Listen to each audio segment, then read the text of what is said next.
Hi everybody, welcome back once again to this week's My Weekly Rage Fix. As always, I hope you're enjoying these videos, and as always, I hope you all had a great week.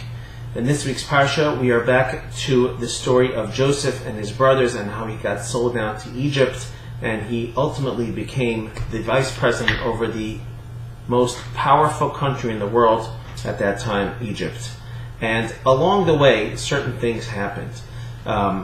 Joseph had dreams. His brothers thought that he was just trying to make up dreams and interpret them as if he was going to one day rule over them, and he was one of the youngest of the brothers, and Joseph ended up getting sold as a slave, and Joseph the whole time was obviously wondering to himself why this is happening to him if everything that he's doing there was nothing wrong with, or at least he perceived that there was nothing wrong with.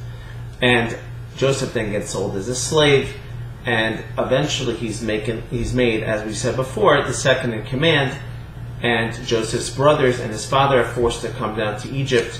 And while they were down there, Joseph put them through all these troubles because he didn't reveal himself as being their brother to him. They thought he was some Egyptian king, and but many troubles befell them, and they kept saying, why is this happening to us? Why is this happening to us? And we all know the end of the story, that Joseph eventually revealed himself to his brothers. They went down to Egypt, and that is when the Jewish people were enslaved. And ultimately, though, they came out on the other end as they were taken out by Moses, and they were brought to Mount Sinai, and they were given the Torah, and ultimately they were taken into exile. What I would like to share with you today is the idea that at the time that Joseph was being sold as a slave, and he was thrown into a pit, or as he was being dragged down to Egypt and being sold along the way from different merchants till he finally ended up there, the whole question he was asking himself the whole time was, why is this happening to me? Joseph was great enough that he wasn't necessarily asking it in a, God, what kind of God are you? Why are you doing this evil to me type of manner. However, he was possibly asking, why is this happening to me? And we all ask ourselves the same question as we are in the present situation that we are in. The story is told to us for many, many reasons. Not just bedtime stories at night that we should be able to say over to our children, but they are actually a Torah, they are teaching, and those stories are there for us to learn lessons from. And one of the many lessons that I want to share with you today is that the same way you and I know, when we read the story of Joseph, that we know we know to tell him, as if we were there, we would tell him, don't worry, Joseph, you'll see at the end it's going to be great, you're going to be made vice president over this greatest country, and then even though we know that all the Jews are going to be enslaved, don't worry, one day Hashem will take them out and he will make this pact with them and he will give them the Torah and they will forever be his. The point is that at the time that we are going through the present situation or the present ordeal, the present difficulty, it's only at that time that it takes somebody with knowledge and somebody who trusts in Hashem to say, I know that there's going to be a good ending. I don't know what it is right now, but I know ultimately that Hashem shapes history and everything works out well.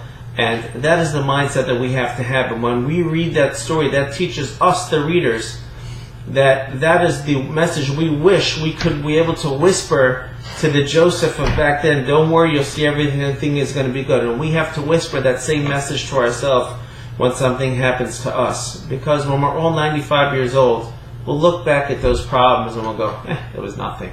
What was that? I was worried. What was I worried for? I was worried. It's just silly. It's nothing. It's meaningless. It was all Gamze Yav, or like the ring that King Solomon used to have. He used to have a ring that said Gimel Zayin Yud on it, which stood for Gamze Yavar, which means this too will pass. And that's how King Solomon looked at everything.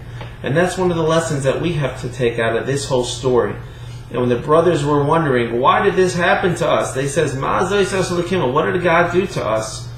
We would whisper to them also, don't worry, you'll see it's for your best. It's really Joseph up there. You think it's some Egyptian king, but it's not. It's really Joseph. You'll see, just wait a little bit. He's going to reveal himself to you, and all will be good instantly.